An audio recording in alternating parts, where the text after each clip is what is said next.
Hello, everyone. Happy Friday. I'm Kyler Cheatham with The Confluential, and this is The Confluential Live. Thank you so much for joining us today.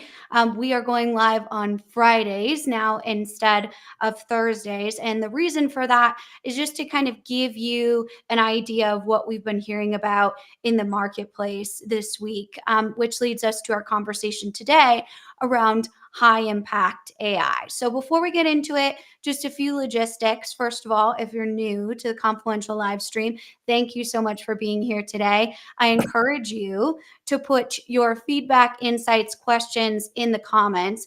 Really, the mission of these conversations is to create some transparency around what we're seeing in the marketplace, have some diverse exchange of ideas, and make sure that people are aware that there's lots of options when it comes to technology strategy.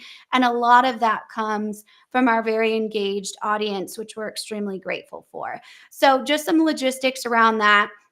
If you could pop in what your goals are around AI as kind of an icebreaker question to check our chat features.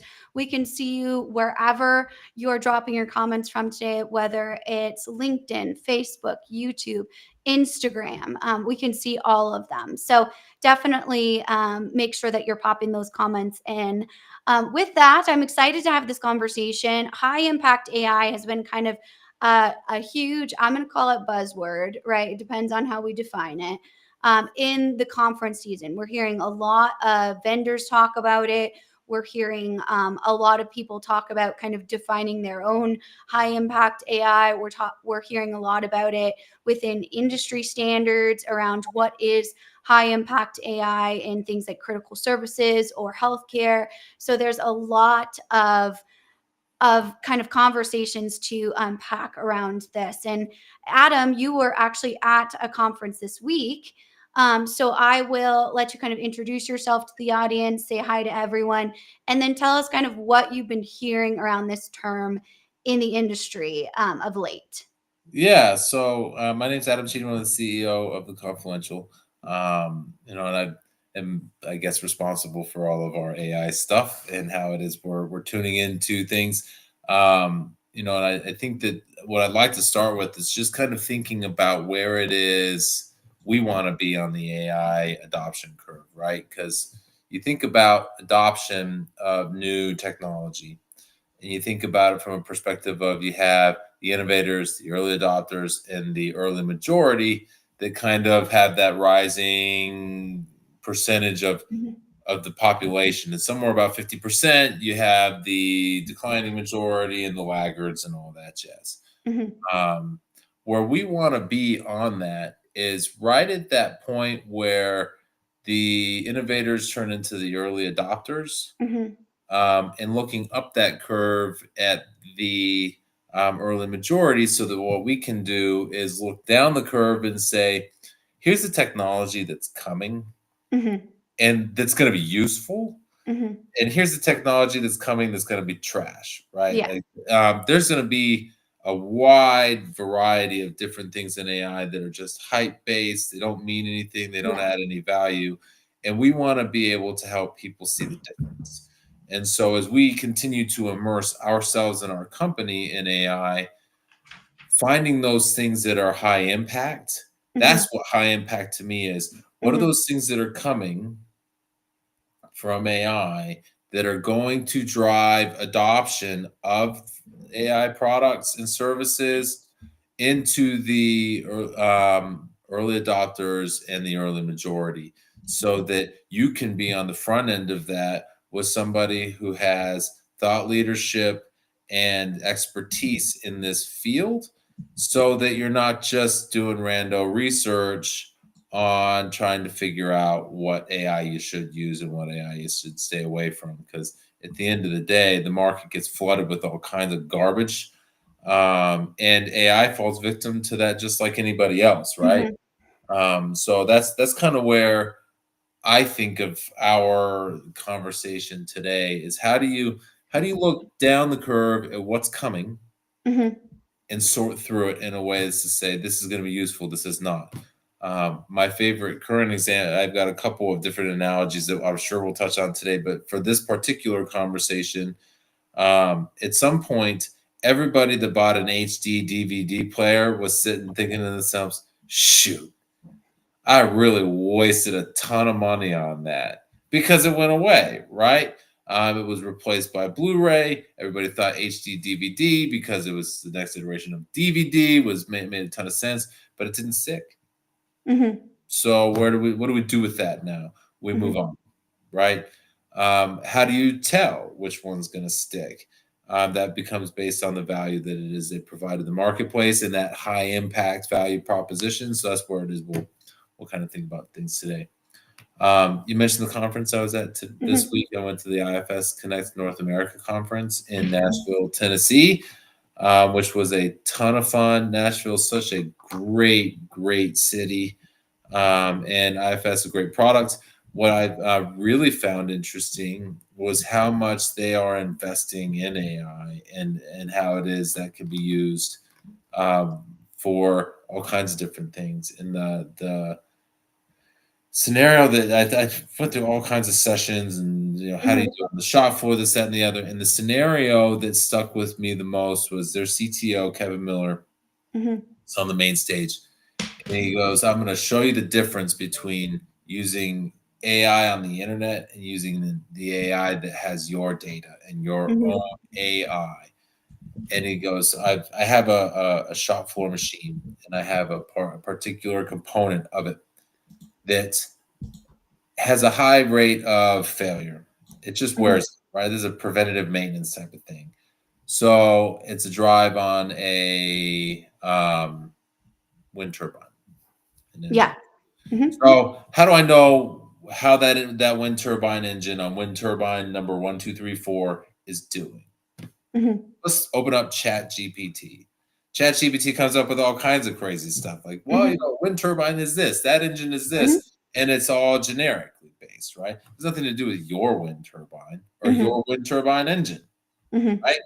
So he gets into IFS and he opens it up and then he asks IFS the same questions. Tell Mhm. me about wind turbine 1, 2, 3, 4 and the motor on it.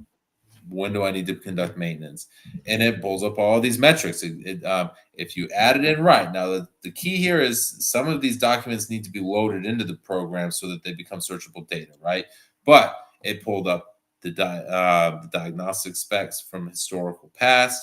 It pulled up the runtime. It pulled up a diagram, the instruction manual, all of these Mhm. things that tell you everything you need to know about this wind turbine and then was able to provide recommendations based on its runtime and previous failure rates and failure rates of other engines like it. This is when you need to conduct your preventative maintenance. Mhm. That's high impact. Mhm. ChatGPT is handy, but when you're talking about making a difference for your business, it's got to be connected to your business. It can't just Mhm. be connected to the internet. So that's really that was a really cool analogy. That's of all the things that I learned this week from that, which was many things. IFS is a great product. And I met a lot Yeah. of great people. That Mhm. was the one that's going to stick with me the longest. Yeah. Yeah, absolutely. I think that's an excellent overview of kind of talking about all of the different aspects that come into building an AI strategy that's going to have a higher valuable impact in your organization. I think we've seen this evolution from, experimental AI of just saying we need AI somehow. We need to understand what that looks like, exploratory budgets, to really Yes. moving into how does this create an impact. And so I'm going to kind of back up. Let's do some definitions real quick. And I'm going to use one of our questions here to talk about what is high impact AI just in general. So, high impact AI, when in the way that we define it in our speed to value methodology, when it comes to implementing AI, that's when we take AI and implement it in your organization, business unit by business unit or user group by user group, create that speed and implementation and then proven results that can scale to the next area. So, this question, if you're listening on our audio format, is do you define AI's impact by cost savings, revenue growth, user experience, or something else entirely? And this is a great question because all of these could potentially be high impact, but the core of this question is really what you need to be asking yourself as an organization. What is my why? What am I trying to achieve?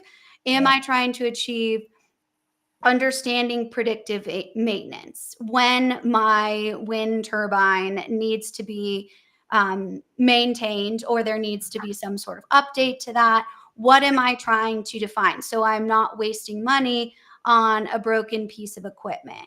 Or am I trying to garner user experience through launching an agentic IT help bot so that I'm focusing those calls that are frequently coming into my IT team, I can free them up to do something more strategic. So, this is something that you need to sit down as a leadership within your organization, answer before you're talking about AI, because we're not chasing the AI, right? The strategy needs to come first, and the AI needs to align with what that looks like. So, this question, just to start, is such an excellent question to go in, but it's going to take alignment throughout your organization to Mhm. understand what that looks like. And then it's also going to take highly defined project management to continue to look at that why as a journey throughout the project, not just a destination that you secured in the beginning. Yeah. And I totally agree with that. Like, if you want to figure out how to measure the impact of AI, that's like asking, how do I measure the impact of an employee? Mhm. Well, what do they do? Are we talking about sales? Are we talking about, um, uh, you know, um, an engineer? They're very different, and their value to your bottom line is very different, right? Obviously, you want to start thinking about revenue, cost savings, EBITDA, those types of things that are the metrics that measure the health of a business. But AI should be targeted. It's not something that you just plug in and say it's going to do everything and it's going to Mhm. provide value everywhere. That's just simply not how that's going to work. So I love that question.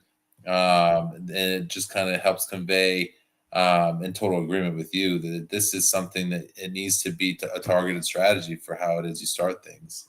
Yeah, absolutely. And on another line around high impact, we've got some questions in here. And first of all, I see all these amazing questions coming in.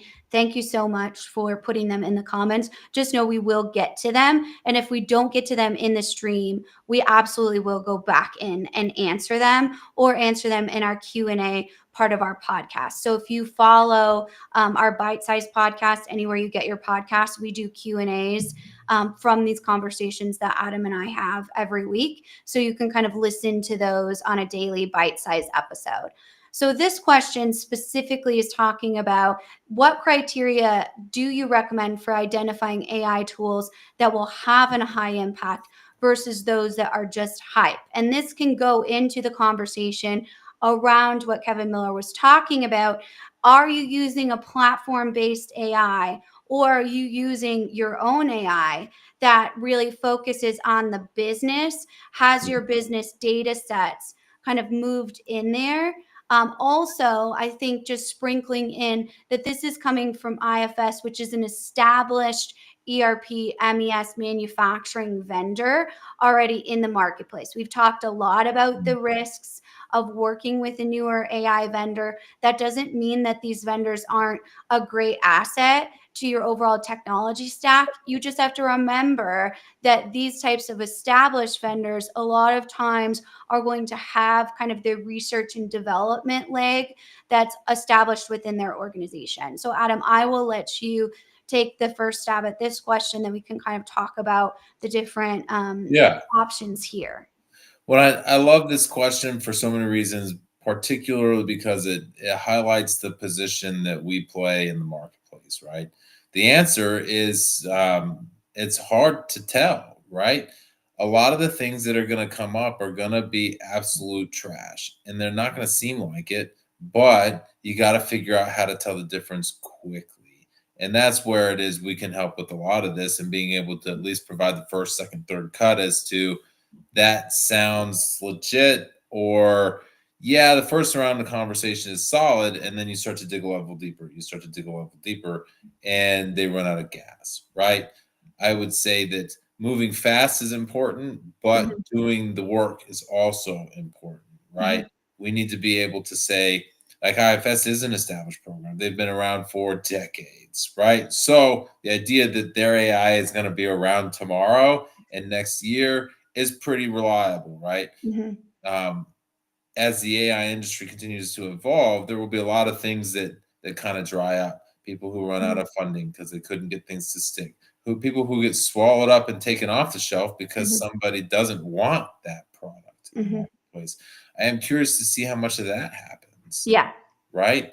AI can do a lot to disrupt multi-billion-dollar enterprises. And so somebody out there is going to try to buy things and say, I Mhm. want that off the shelf so that I protect my own revenue. So Mhm. there's a lot of that in there. And what I love about our comments here, I love this comment from Asim as well. All of the above one is talking about how you measure these things. Mhm. Adopting AI does need to be a part of your DNA. Yeah, You and need let's to just take start a learning. timeout and read the question. So those of you that are joining in our audio questions, it's taken Adam all 15 minutes to steal my thunder on the moderation side. No, I'm just joking.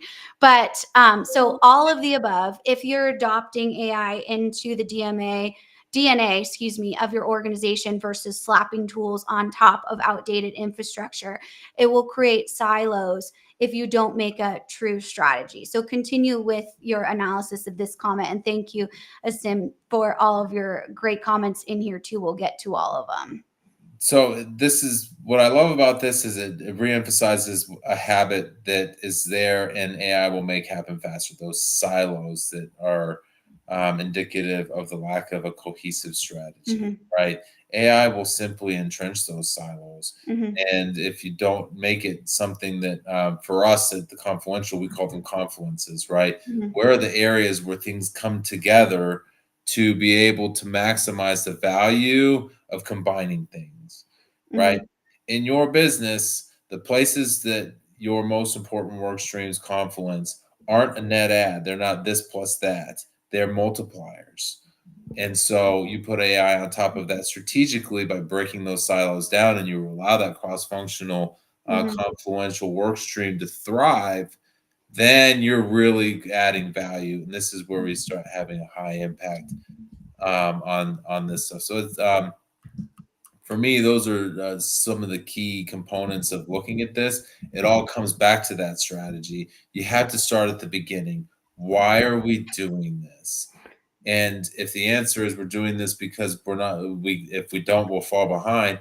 That's not good enough. Fall behind on what? Market capture, revenue gains, cost.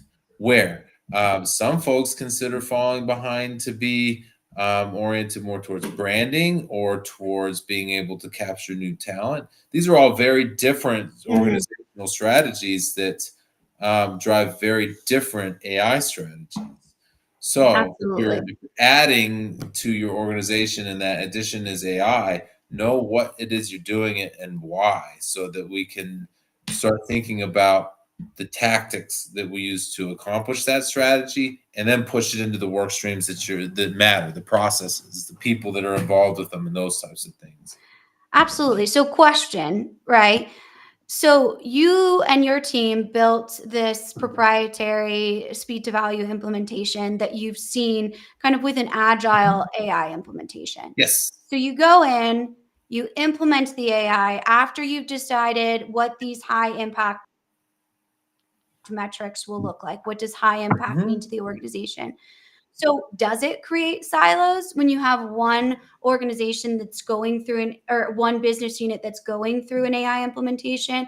How do you make it that true or holistic strategy, to That's a Asim's point here? fantastic question. I love that question because it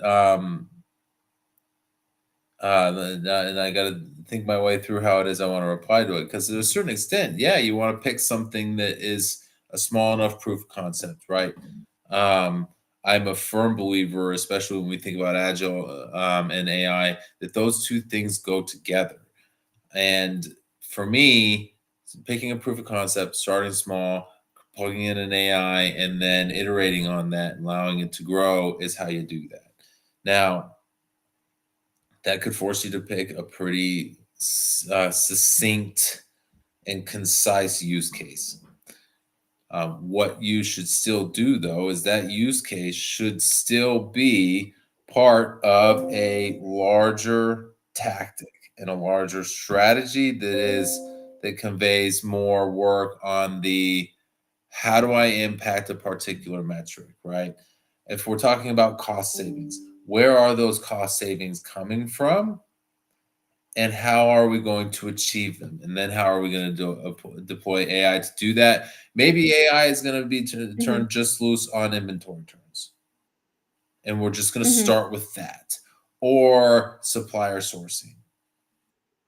We're going to Mhm. analyze our quotes more effectively and our quality and our lead time from our suppliers. We're going to target that piece.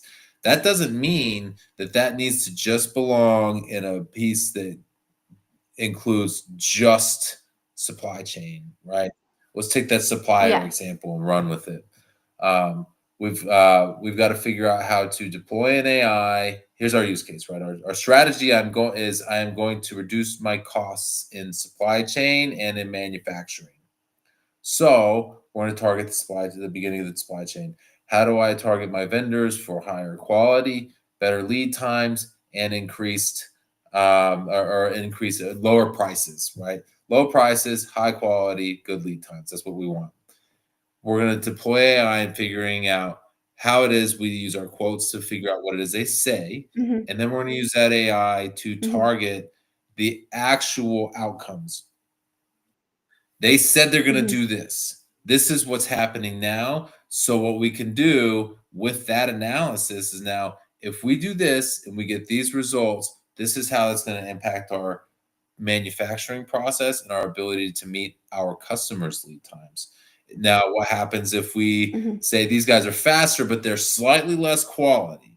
Okay, just a little Mhm. less, faster to delivery. What does that have? What's the scenario if I go with the folks that are faster in that space? Well, it's going to drive our lead times Mhm. this way to our delivery to our customers, and it's going to increase our returns from our customers by X amount.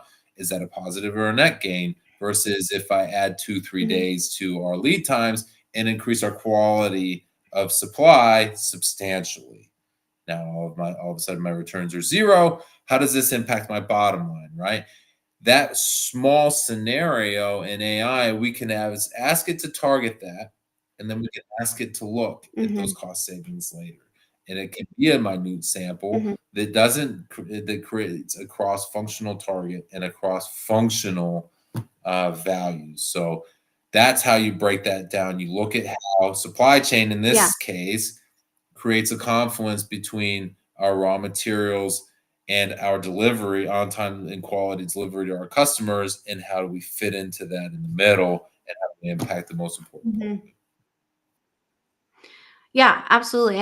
I think it showcases the unique implementation plan that each organization has to have. Maybe you take two business units, right, that have these cross functional metrics and implement them at the same time. And I think the silo conversation comes from this very old and honestly tired narrative of we are shielding the technology implementation from the community or the greater business so that we don't create disruption, right? We don't want people to get distracted. We don't want them to get nervous.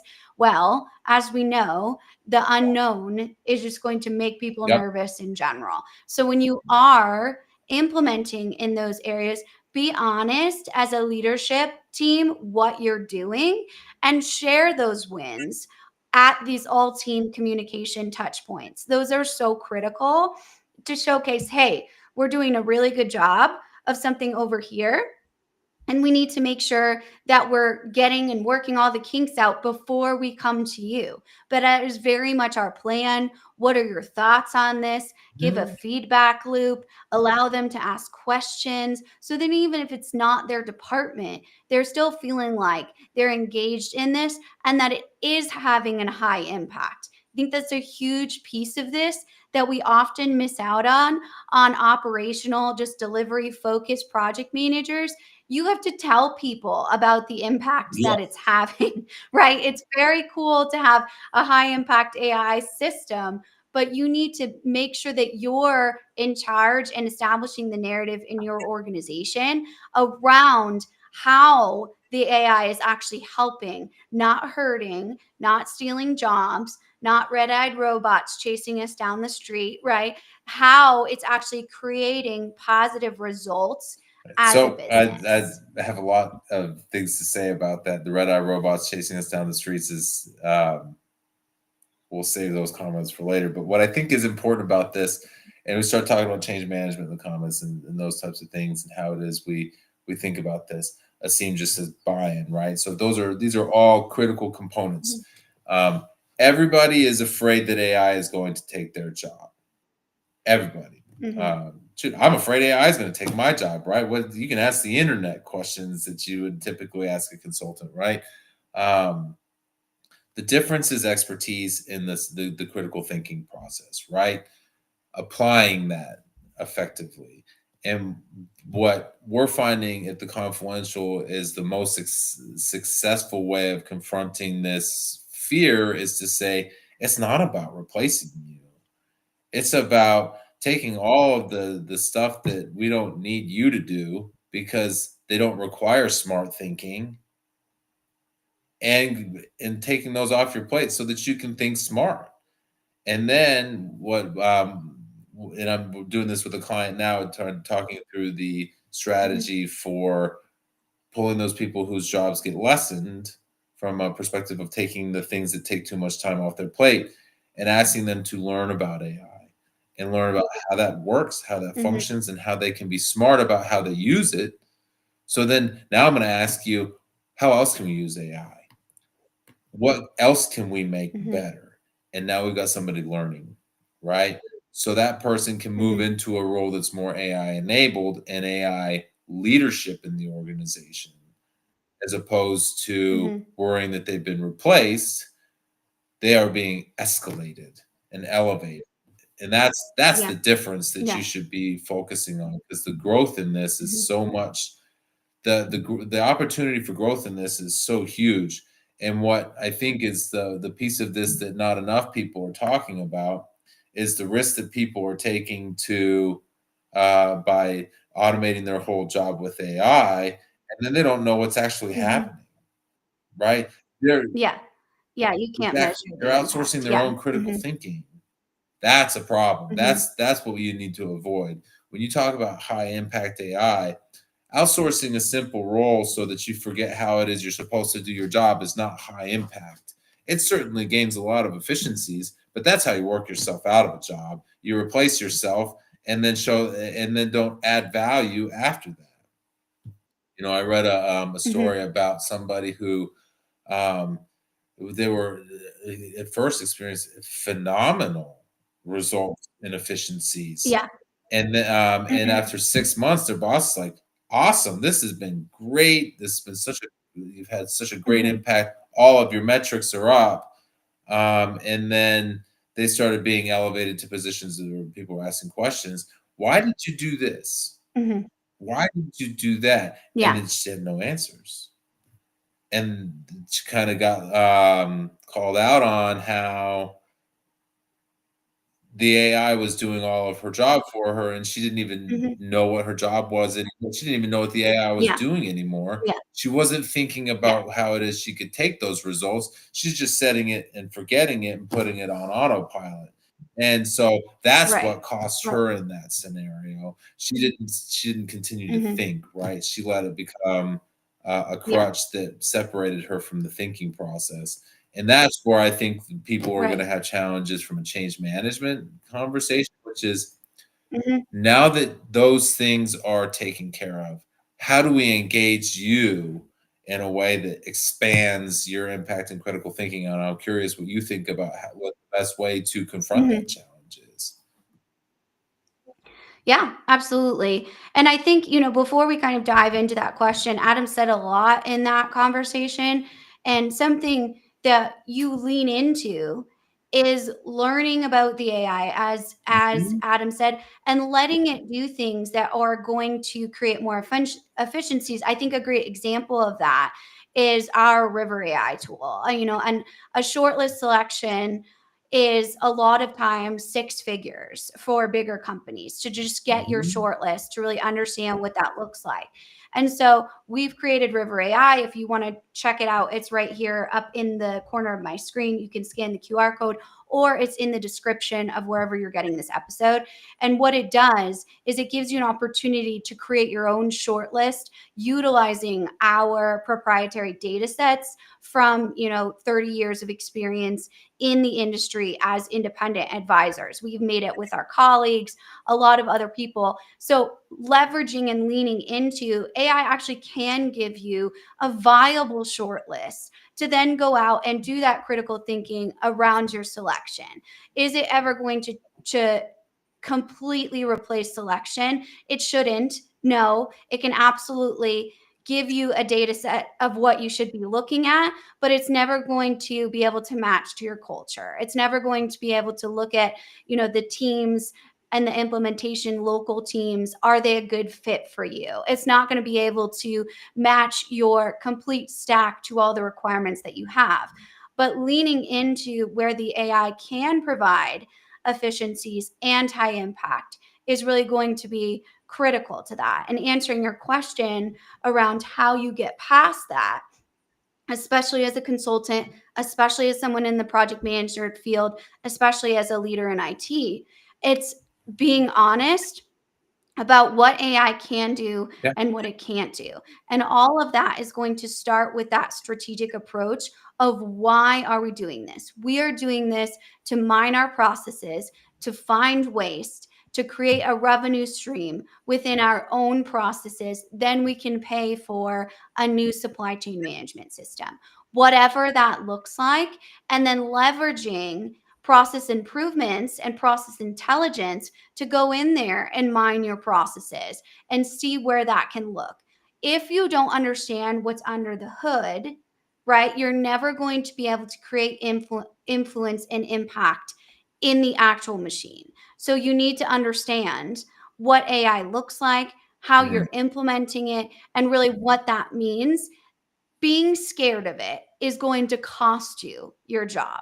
Fighting against a river, trying to turn it upstream and move it in a completely different direction is going to tank your job, right? Mhm. That is going to be where AI takes your job because you're not flowing with the rest of the confluences of the organization. And that's a big piece in that. And I think that, is a good kind of segue into this question on LinkedIn that says, Adam Cheatham, how far are Fortune 500 companies willing to go in turning over real operational control to AI systems? We work with a lot of Fortune 500 companies over $1 billion that are very complex in operations, specifically within complex manufacturing, whether it's metals, automotive, all of those different pieces where there's a lot of considerations in utilizing AI. So, what have you seen in Yeah. the marketplace for these bigger, more complex companies really leveraging AI to help them with efficiencies or whatever they're trying to And I achieve? think what I'm finding in a number of scenarios, and granted, a lot of the work that I've been recently doing has been with metals shops, steel, aluminum, and Hmm. those types of heavy things that get lifted by cranes, where their safety environments are significant. Hmm. Um, the human element of it is still important to these companies. So when we talk about how far Absolutely. they're willing to go in turning over real operational control, it's not to full operational control, it's to enabling Hmm. systems, right? So in enabling people to be better at things. I love the safety aspects of AI. I've got Hmm. clients that are using it for that. They're very hyper focused on the safety aspect of it. How do we use this to save lives? How do we use this to create less risk in our production environment, especially as we're lifting and moving coils of steel or coils of aluminum, right? Those weigh tons. When they start Hmm. rolling, that's a problem, right? You guys have seen all seen the idea of the collapsing shelves on each other, where somebody pushes one shelf over and they boom, boom, boom, boom, boom. Yeah. I imagine it's got to be something like that, and it's terrifying, right? The idea that 1,000 pound something is not going to be stopped if it's just rolling. So the safety is a good example of where it is. They are still, even in the scenario where the thought Mhm. process would be, if we gave up complete and total control to an AI, the answer is no, we still don't want to do that. Organizations still want Yeah. people involved. They don't want to get rid of everybody, and the ones that are getting rid of everybody are finding that that was a stupid thing to do. Right?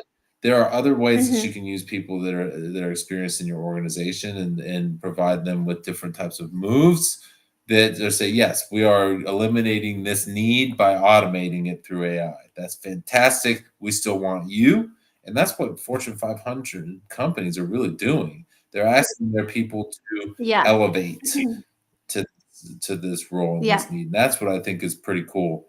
The ones that are outsourced, that are completely replacing things, I think are going to be um, fewer and farther between if we're talking about wholesale replacement of people. And then the ones that do, maybe there will be some of them, right? Fully automated robotics companies that are there. They replace with humanoids and all this stuff. And fine, if that's what Mhm. they want to do. But there will always be Yeah. opportunities for people who are willing to use this type of technology effectively. And I think that there will always be opportunities in Fortune 500 companies for the people element of things. Yeah.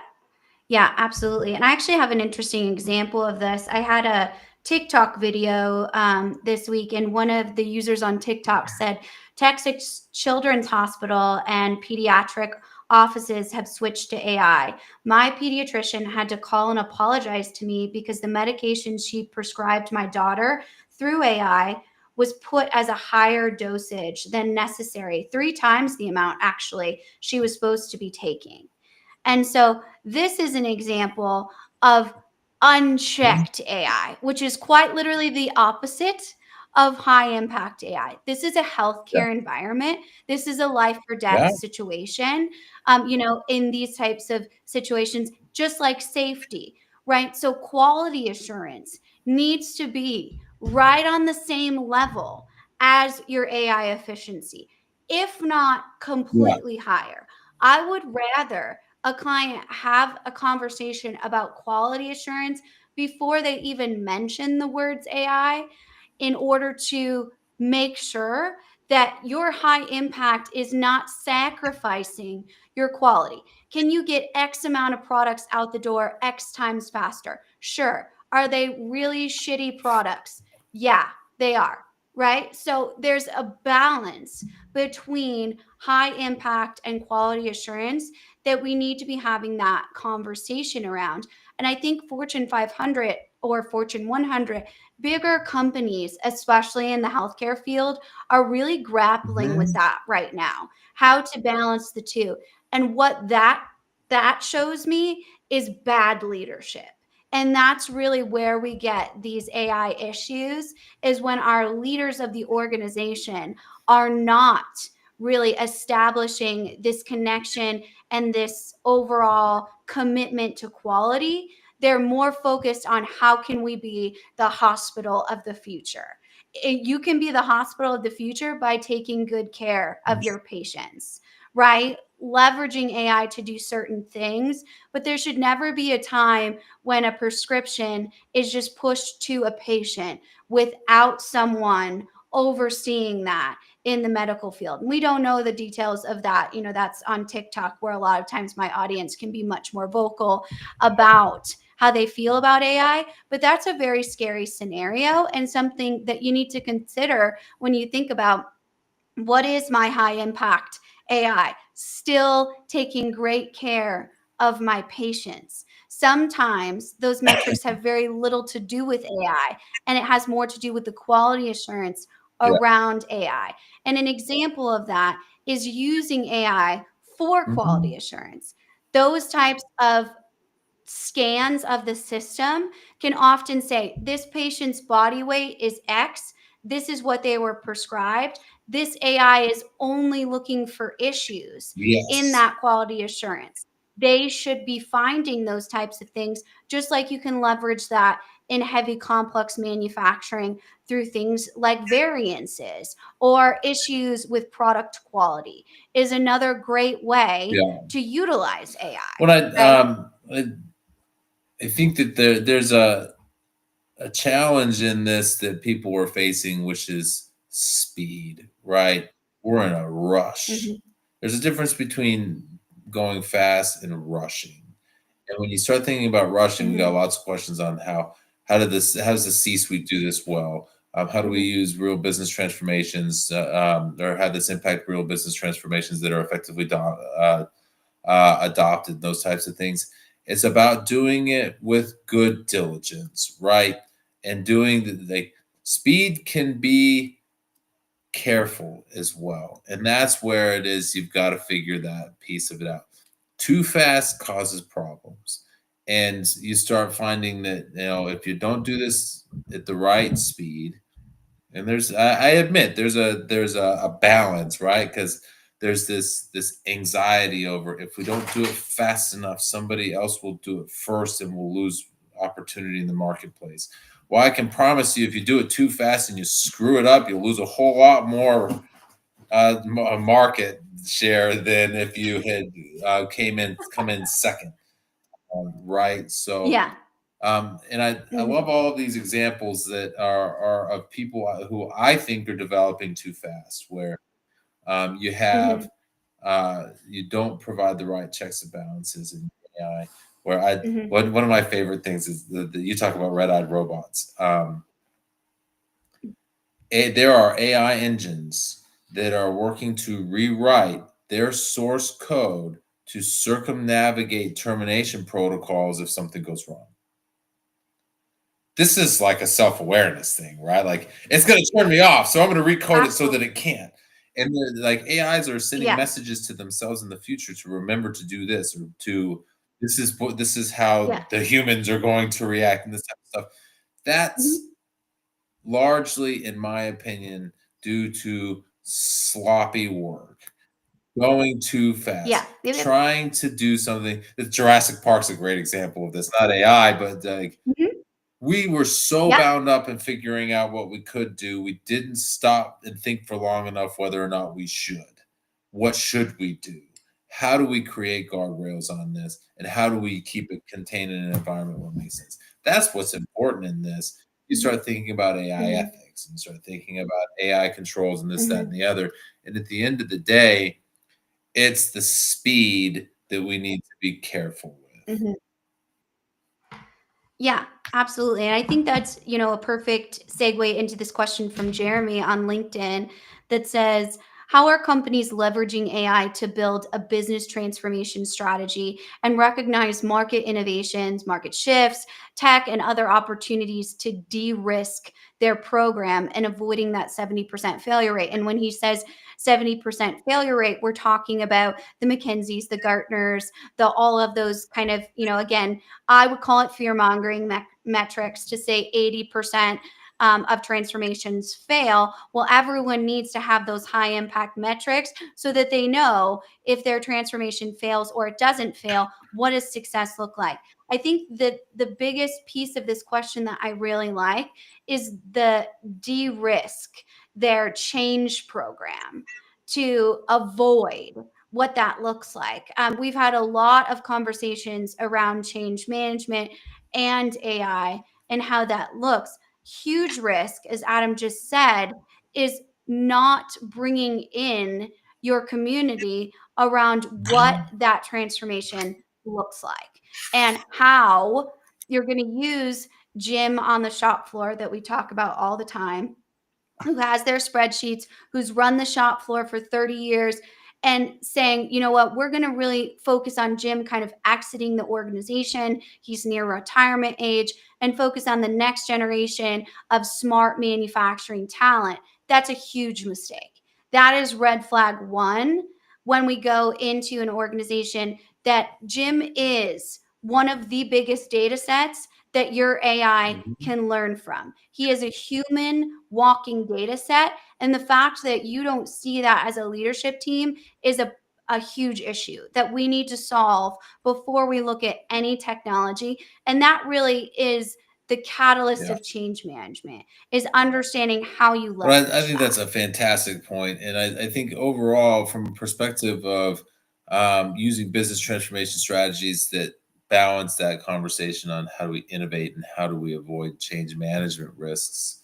Um, Overall, uh, you have to accept that to a certain extent there's going to be there's always a risk of failure, right? Always, there will always be.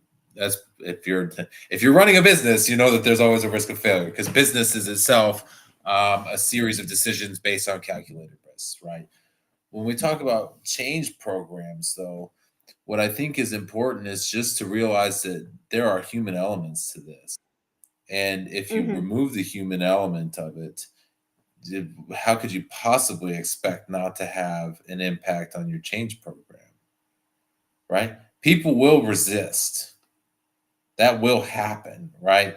But what you have to figure out is how do we bring them into this? Because Hmm. they are the things that you're trying to quote unquote replicate with AI anyway, so that you can make them more effective. So, when for me, targeting business transformation strategies and minimizing the actual change management risk comes down to the engagement of the people and how you do that. How you do that Hmm. thoughtfully. People are like people recognize that this is going to be a change for them and they're afraid of it, and that's fine. But if you walk with Hmm. them as opposed to keep them at arm's distance, because you have Hmm. a new favorite friend called AI, they are Hmm. going to feel that and they're going to respond to that Hmm. at all levels of your organization. And that creates a lot of Hmm. fear and anxiety. And I think that that's something that you got to be careful with. Yeah. So shifting from these conversations around like risks and what could happen if you have all of these terrible things go on with AI, let's talk about in our last 10 minutes here, how do you create that high impact strategy? I'm going to use actually Avery's question here on LinkedIn to kind of start this conversation. Her question is, how do you ensure AI initiatives are part of a larger culture of continuous improvement and growth?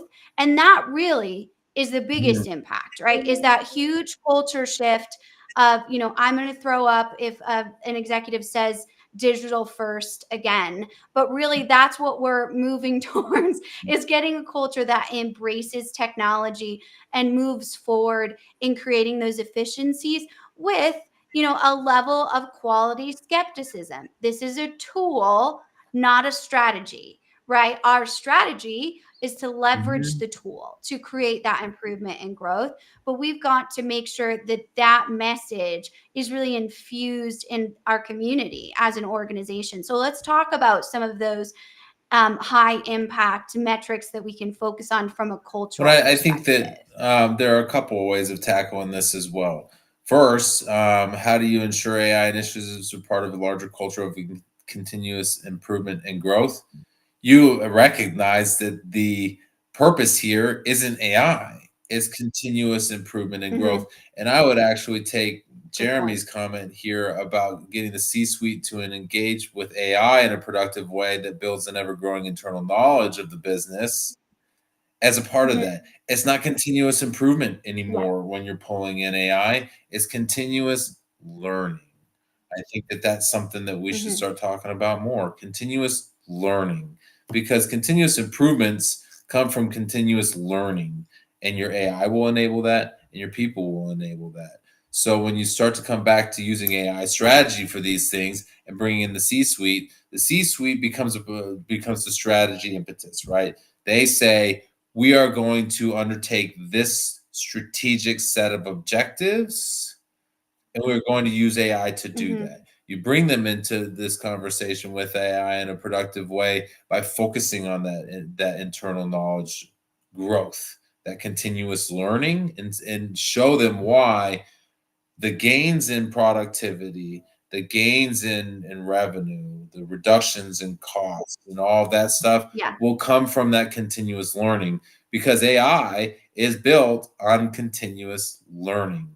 It's a knowledge base tool. That's what machine learning, large language models. What are the things that are in common with that? They are all models based on learning. And so you bring your AI into Yeah. this, you teach your AI. As you teach your AI, you teach your people. You create synergy between Mhm. those two things with your strategic goals and objectives, and then you apply those learnings to your processes. And now all of a sudden, you have literally blended all of the confluences that are important: strategy, people, process, and technology. And you have put them in a room and asked them to collaborate. That's where this starts Mhm. to really roll over and snowball so that you can provide quite a lot of value. There's that fear that Mhm. you're gonna always have to confront that fear. There was a question earlier, I think, about, the difference between the fear of change versus the drive for opportunity. People are going to always react fearfully first. I forget the study that it was, but it was basically the concept was, Mhm. um, I can offer you $10 to do something, Mhm. or I can suggest that I will take $5 if you don't. Mhm. And the taking $5 away was far more motivating to people. That loss, even the smaller losses, Mhm. are far more motivating to people to react, to produce a reaction, than offering beneficial gains. We are fear and Yeah. loss based creatures, which is fine. You have to understand that that's going Mhm. to be a driving motivation. And I am not at all conveying that you shouldn't motivate with positive reinforcement, right? We have a 4-year-old and a 6-year-old. Positive reinforcement is a way of life, but also so is that is simply not going to work. And so we're not going to accept that part of Mhm. it. And there's a bit of that Mhm. involved in this discussion as well. Always come back to the learning, whether it's your 4-year-old, your 6-year-old, your people, or your AI. Learning, continuous learning. Absolutely. Okay. So, say we're in, I'm going to use mixed question a little bit around this. What ways can AI amplify human capability instead of substituting it, specifically in a manufacturing environment? So, I'm a mid-sized manufacturer. Say I'm, right around 500 million mark. I am in the C-suite. Geez, it's Friday, right? And I know that we have to utilize AI in order to stay competitive. I know there's certain areas which our ERP vendors are giving AI. We've had people call us about plant twins. Like we've got a Mhm. lot of options here. Where do I start in creating a high impact AI strategy that I can measure in order to lead my team towards leveraging this technology, but not completely Mhm. relying on it and not scaring everyone to death in my For organization? me, this starts with just all right. So you're kind of giving me the strategic goal, right? We are looking into our manufacturing environment, looking for efficiencies, right? So for me, it becomes a conversation of getting our people in a room, talking about their processes, so that we can walk through and say, "This is what we do." And if you talk to them, they will tell you where it is the gains are going to come from. And that's really that knowledge right there is really the key to figuring this out, to answering that question. How do you do this? You talk to your people about what they do. And I'm not talking about, let's talk to the directors and the senior managers about how things are supposed to go. They got no idea what's happening. They have no idea what processes are. They know what their processes are quote unquote supposed to be. I don't need that. I need to know what they are. What are we Yeah. actually doing? Yeah. Because what they're supposed to be, I promise you, there is a significant percentage of your processes that are supposed to be this way that don't work. And so people don't use them. They're Yeah. efficient on their own. Yeah. So talk to them. What are our processes at the level of the people who facilitate them? And then ask them, where can we be better? Where, right? We may already have some of our answer, which is we're going to ask where we can be better, and we're going to plug an AI model into Mhm. figuring out how, right? Because the AI model can then become a conversation of, if you do it this way, that happens. If you do it this way, this happens. and you can start modeling things out to ask the how, and then we can provide that enablement of human Mhm. capability. That's how you do that. You take their knowledge of what Mhm. can be better, and then you go set AI after it. That's the problem that you set AI after, and that's how you do it. You find the problem by using your people. Don't, I love that. Find the problem by using your people and then send yeah, AI after it. Definitely like stealing that Judgment Day, one right? It's just for sure. my Yeah. problem Judgment. is John Connor. He is my problem. So I am now going to turn my AI after it. And then the flip side of it is my problem is that a Terminator is coming for John Connor. So I'm going to send my AI Yeah. to protect him, right? So now we have these competing Yeah. AIs with the same coin flip purpose. So. Absolutely. Well, this has been such a good conversation. I know there's a lot of comments in here that we didn't quite get to. You always have my commitment. I will go back in, answer all of these. I also tag people in the industry that I feel like could really help with this conversation, whether they're specialists. That's kind of our approach at the Confluential, is bringing in all of our different community instead of competing against them. I think the collective is much more powerful in doing right by our clients. So that's something I certainly will get in here. We also take your feedback really seriously. So whatever you put in these comments, or what are we going to talk about and unpack next week when we talk about what's going on in the market, specifically, I'm excited to be able to go into Google's cloud and their AI, hyper AI type of stuff. I know the next 25 conference there was a lot of announcements there. So I'll definitely get into that in the comments. But also, as a reminder, you can follow us on both Adam and my channels. We have a bite sized channel on YouTube, which is linked below, which is my bite sized contact or content where I talk to other industry leaders. You can also follow us on social media at The Confluential, and then also follow our podcast, which is Bite Size. The Confluential Live is then cut up and put in all of those Q&A options that if you're, driving to work in the morning or just kind of getting ready for your day, it's a nice little 2 to 3 minute episode that you can just turn on and have something to kind of talk about with your team that day. So we really appreciate you joining us. Thank you to Adam, and thank you for all these amazing questions. We'll certainly see you at the same time next week. I'll also keep you updated. Adam's heading to Singapore to go to AI Week over there. So we'll do one that's kind of live from AI Week, talking about all of the different innovations that we're seeing there. So definitely stay tuned And if you're and going, look me follow our up. Let's meet. channels I'd for love more. to have a conversation with you in person. Yeah, I'm super stoked about the Super AI conference and AI Week in Singapore. I'm really trying to get all over the place as much as I can. I mean, are you supposed to sleep in Singapore anyway? I mean, come on now, it's Singapore, right? So, I uh, never have, certainly. so I'm very much looking forward to that and sharing a lot of that information. I think that dovetails quite nicely into how it is we want to be able to look down that Mhm. adoption curve at the innovations that are coming, filter them out so that we can help pass them on to the people who are ready for the things that matter. I love the questions. I'm sorry we didn't get to this last one from Jeremy. This is a very good question, so we should tackle this when we get there. Do you think AI will help companies move from episodic change to a continuous change model? Absolutely, I do think so. This helps things become faster and more bite sized. See what I did there? But we'll get there. Lots of great questions today, lots of great engagement. I love this topic and super stoked to be able to share it with you guys. Awesome. Well, thank you so much. We